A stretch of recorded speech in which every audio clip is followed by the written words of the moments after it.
Olá, queridos amigos, queridas amigas, que o Senhor vos abençoe, que o seu Deus vos guarde, que a sua face possa resplandecer em cada um de vocês, dando-lhes entendimento, sabedoria, e que todos tenham um dia com chuvas e bênçãos.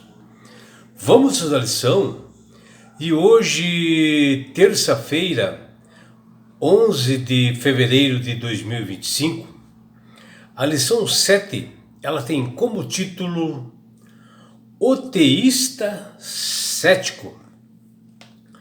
Bom, esta palavra, ela às vezes é complicada para algumas pessoas, mas o teísmo cético é a visão de que Deus existe, mas que nós devemos ser céticos quanto à nossa capacidade de discernir os seus planos, as razões de Deus agir no mundo, agir na nossa vida.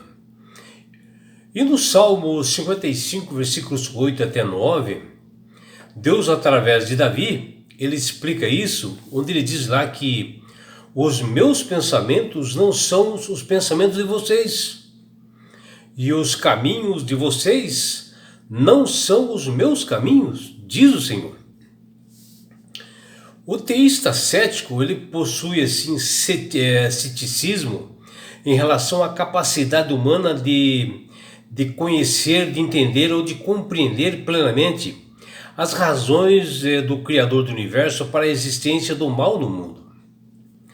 Só porque não podemos ver, por exemplo, os germes flutuando assim na natureza, isto não significa que esses organismos não existam. O fato de não conhecermos as razões e os planos de Deus não significa que ele não tem boas razões. O teísmo cético é uma posição assim filosófica que defende a ideia de que não é possível avaliar as motivações de Deus com base nas observações do mundo. O teísmo cético defende que o conhecimento humano ele é limitado, o que impede a compreensão devida no plano final de Deus. Em Isaías capítulo 55, versículos 8 e 9, o próprio Deus nos lembra que os pensamentos dele na visão sobre a vida, ela é muito mais ampla do que a nossa. E ao sabermos que os caminhos de Deus não se assemelham aos nossos caminhos, nós somos incentivados a buscar, a compreender e ter a devida orientação, em vez de depender do nosso próprio entendimento. Vejam, o Deus para explicar bem isto, lá em Isaías capítulo 55, versículos 8 e 9, ele nos diz, está lá: porque os meus pensamentos não são os vossos pensamentos, nem os vossos caminhos, os meus caminhos, diz o Senhor. Porque assim como os céus são mais altos do que a terra, assim são os meus caminhos, e os meus pensamentos mais altos do que os vossos pensamentos. Esse texto de Isaías 55 é muito importante e crucial para nós entendermos como é a nossa fé. Compreendermos que Deus tem um plano complexo que nós não podemos imaginar para o mundo, um plano assim muito maior, mesmo que quando as coisas parecem assim confusas para todos nós.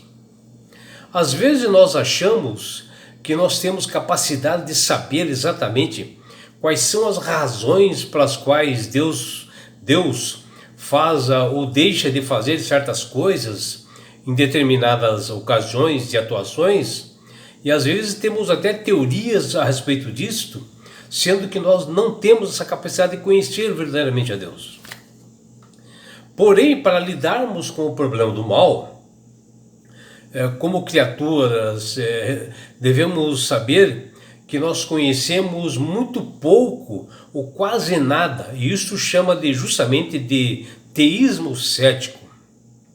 Segundo esse entendimento, Deus possui boas razões para agir como Ele sempre o faz no mundo. Mas devido à causa de nosso cérebro afetado pelo pecado que ocorreu lá no Éden, por causa de nosso conhecimento assim limitado, porque houve uma deterioração das nossas partes físicas, mentais, intelectuais e do cérebro, devemos ter consciência disso e não poder achar que nós estamos em plenas condições de entendermos e sabermos exatamente quais são essas razões de Deus. Ninguém tem todas as respostas. Aceitar que existem coisas na vida que nós não entenderemos e que Deus um dia, nas mansões celestiais, no céu, Ele irá explicar para cada um de nós, quando nós estivermos lá. Porque Deus realmente Ele quer deixar as coisas claras. Ele é um Deus libertador, um Deus realmente que quer realmente esclarecer as coisas.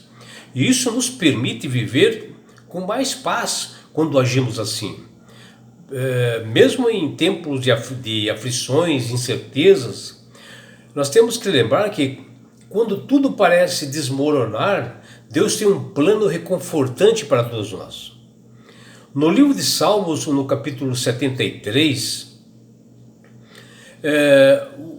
o escritor inicia com um dilema bastante interessante, e esse escritor chama-se Asaf, ao qual fez esse Salmo 73, que ele confessa que a sua fraqueza, e ele narra e menciona a prosperidade dos ímpios em contraste com a grande maioria da vida de aflição que ele passava.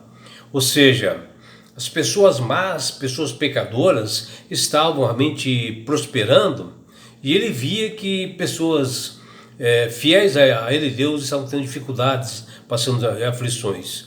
E nesse Salmo 73 diz o seguinte, ó: eis que são estes os ímpios e sempre tranquilos, aumento suas riquezas, com efeito inutilmente conservei puro coração e lavei as mãos na inocência.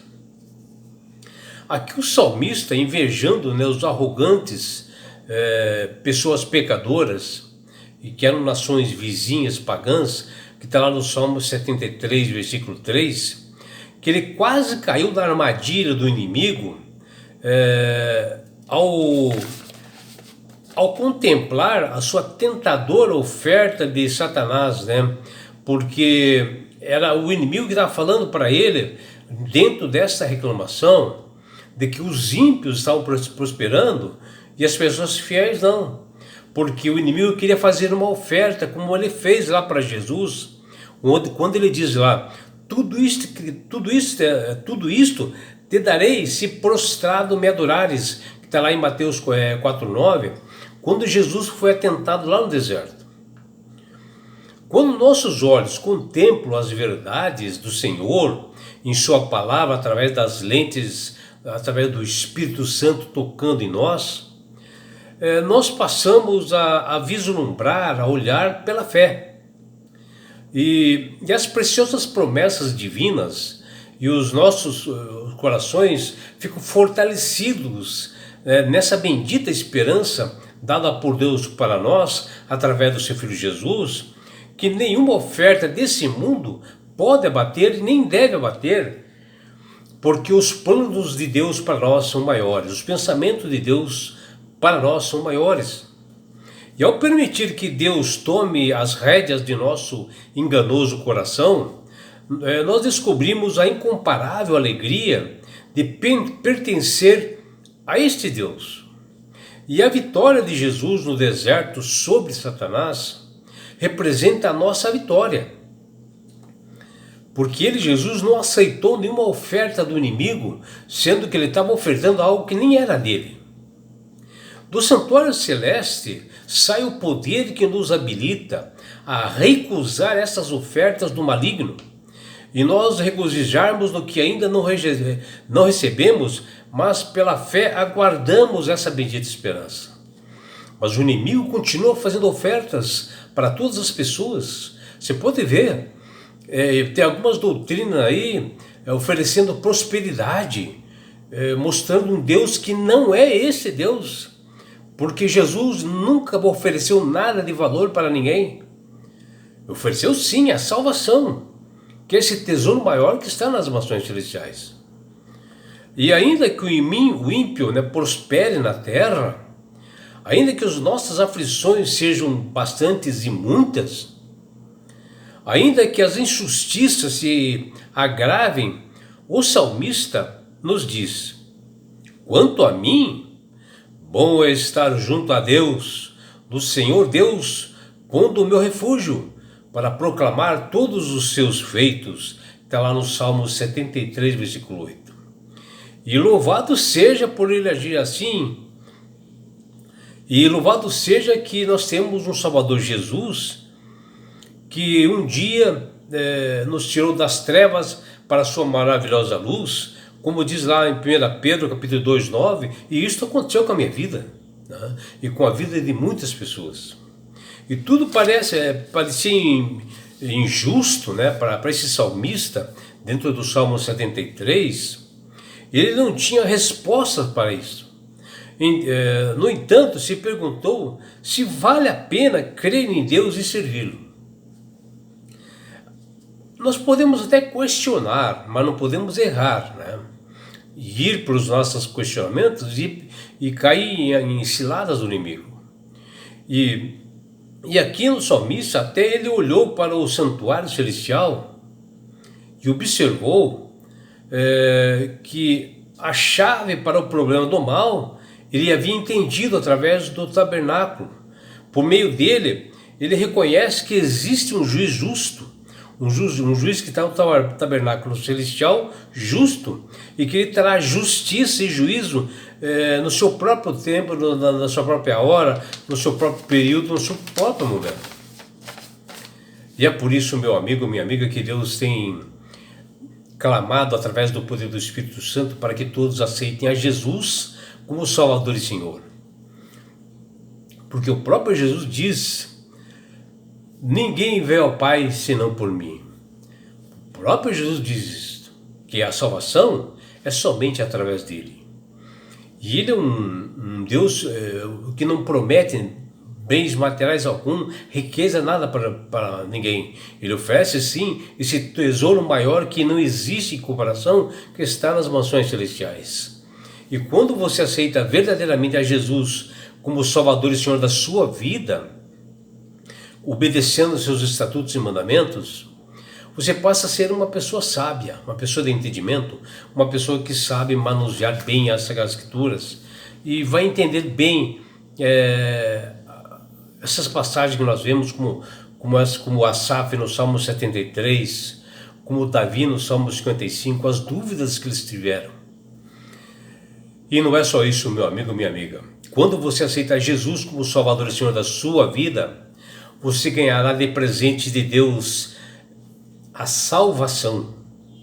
E com isto, na grande volta de Jesus a esse mundo que se aproxima, porque ele deu sinais para isto lá em Mateus 24 e Lucas 21, que ele está vindo, e ao vir esse mundo, ele, Jesus, levará você, seus filhos, sua família, seus amigos e todos nós, sabe para onde? Para as mansões celestiais. O lugar, meu amigo, minha amiga, de onde não haverá mais morte, mais dores, mais aflições, não haverá mais perseguições. Você estará no céu, você participará da grande boda do Cordeiro que é Jesus, você poderá abraçar seus entes queridos.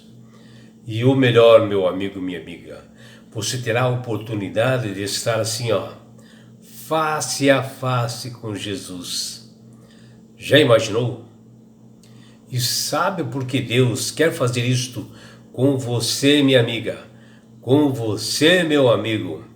Porque Jesus te ama. Abraços do seu amigo João Carlos Amorim.